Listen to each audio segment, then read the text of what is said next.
Postel with the latest new tropical update on Tropical Storm Manuel, which is right now inland in Mexico. Let's have a look at the latest information we have now from the National Hurricane Center. Winds are estimated at 45 miles per hour. The movement northeast at 7. Just for reference, that's about where the center of circulation is, right in there. You can see all those bright colors. We're kind of losing those, which is a sign that the system overall is weakening, and that's good news. The winds are going to weaken fairly quickly, I think, as it interacts with the land mass.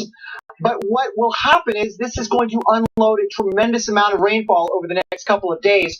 Through about midnight tomorrow night, at least 3 to 5 more inches in a swath from inland, just inland of Mexico, probably inland for a couple of 100 miles, or maybe even more than that, especially in the locally higher elevations there, with the wind and the mountains interacting and helping to produce a little bit more precipitation than otherwise. But I want to draw your attention to this piece right in here. Look at that in southwestern Texas. You think, is this associated with Manuel? Is Texas going to get some rain from Manuel? I think so, because if you look at the water vapor image, there is Manuel right now. You can see it sort of losing its sort of integrity there in the water vapor imagery. But what we're seeing is a lot of high-level moisture being blown northeastward into Texas. And I actually think the core of the remnants of Manuel are going to work their way into Texas over the next couple of days, greatly enhancing the precipitation that would otherwise come from this cold front right here. So let's look at the Manuel-aided rains along this front.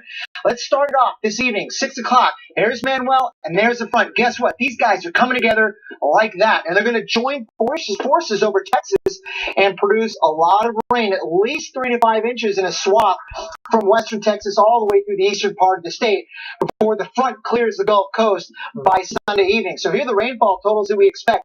3 to 5 in the west, 3 to 5 in the east. Again, this is associated with that cold front that is aided by the remnants of Tropical Storm Manuel. So now let's turn our attention into parts of the Gulf of Mexico, the southern Gulf of Mexico. This is Invest 95L right here. This is an area that the National Hurricane Center has been watching fairly closely for the last couple of days. But if you look inside of there, you might think, what are they watching? Well, earlier today, there were some thunderstorms there, some of those bright colors, but now not so much. That's kind of been the case with 95L. We've seen flare-ups of thunderstorms, and then they weaken. So far, we're giving it a 60% chance of developing into a tropical depression or a tropical storm in the next 5 days. I'm thinking this number is going to be lowered a little bit when we get the new information from the Hurricane Center at 8 o'clock tonight, but we'll see exactly what they do with it. Where is it going?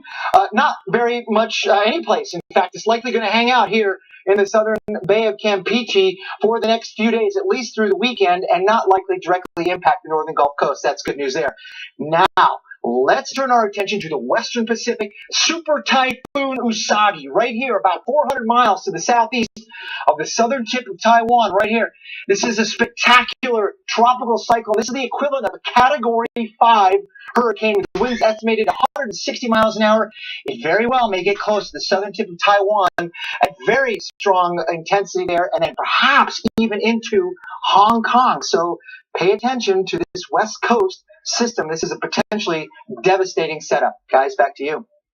Thanks, Dr. Postel. Let's take a look at weather in play right now in